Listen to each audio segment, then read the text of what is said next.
not only is it my mission to watch every Wonderful World of Disney film, but it's also my mission to watch every Debbie Reynolds film. I love Debbie Reynolds, and I will watch anything she's done. But when you put Disney into the mix, it's going up there on my list of priorities. With Virtual Mom, I'm not. Also, the word mom sounds really weird coming out of my mouth, my British accent mouth. But with Virtual Mom, I I kind of don't know how I feel about this. On the one hand, it was an interesting concept with a pretty lovely moral message. And maybe at the time, if I'd seen it, it was out in 2000, I would have been 8.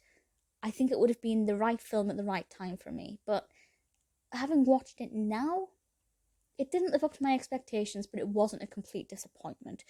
It's directed by Laurie Lynd, written by Brendan Howley and Sheila McCarthy, and stars Lauren Collins as Lucy and Sheila McCarthy as Holly. And then we also have this character called Hilary, played by Sumela Kay, and I have to say the casting between Holly and Hilary is ridiculous. It is amazing. It is such incredible casting. They did such great work with that.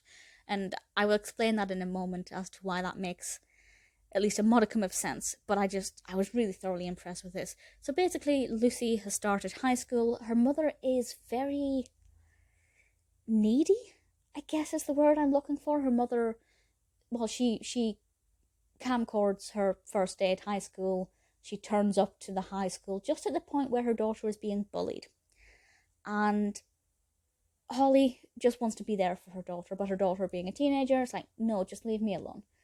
And then, by pure coincidence, something happens, and I won't explain what. You can watch it for that element and find out. But basically, something happens that means that her mother, by inserting a CD-ROM into a computer, bearing in mind this was 2000, so that's kind of very timely, her mother is able to transform into her teenage self. And that's where the amazing casting between Holly and Hilary comes in. Genuinely looks like Sheila McCarthy has just turned back the clock, and Sumela Kay is actually just a younger version of herself. Absolutely incredible casting. And when Holly is a teenager as Hilary, she goes to the high school and befriends Lucy, who does not know that it is her mother. And Hilary becomes Lucy's best friend and helps her through a lot of troubles at high school.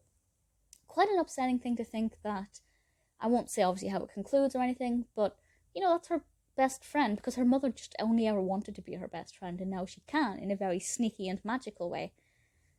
But how long will she be able to pull this off for? But it's also really interesting to think, if you're a child watching this, realising that that's still her mother, with her mother's personality. So maybe let your parents into your life a little bit. Just because they're older, it doesn't mean they can't be your friend. A parent first, yes. But on some levels, they can actually do the role of a friend as well. I think that's a really nice message in there. With regards to Debbie Reynolds, she plays Gwen, who is Holly's mother, Lucy's grandmother, and she's not in it a tremendous amount, but she's in it enough. Her character is not very likable, but that's the intention. She's kind of a bit superficial. I find it weird that sometimes Holly calls her Gwen, sometimes calls her mother. I'm not sure why that decision was made. Maybe it's trying to give us a more deep insight into why Holly is such a needy parent. But I don't know. I think that's completely irrelevant for the target audience, but maybe for an adult viewer might be a bit more interesting. But Debbie Reynolds obviously was fantastic in this. Of course she was. She's Debbie Reynolds. I'm glad I've seen the film. As I said, even if Debbie Reynolds wasn't in it, I would have watched it as part of the Wonderful World of Disney. It's only got 149 reviews on IMDb with an average rating of 5.4 out of 10, which is not amazing, but not a terrible rating either. I didn't see this as a child. I had no recollection of it until recently. But if you did see it growing up, or you have fond memories of it, feel free to let me know. If you watch it now, let me know what you think of it. Personally, glad I've seen it. Not the worst, but I feel like it could have been a bit better.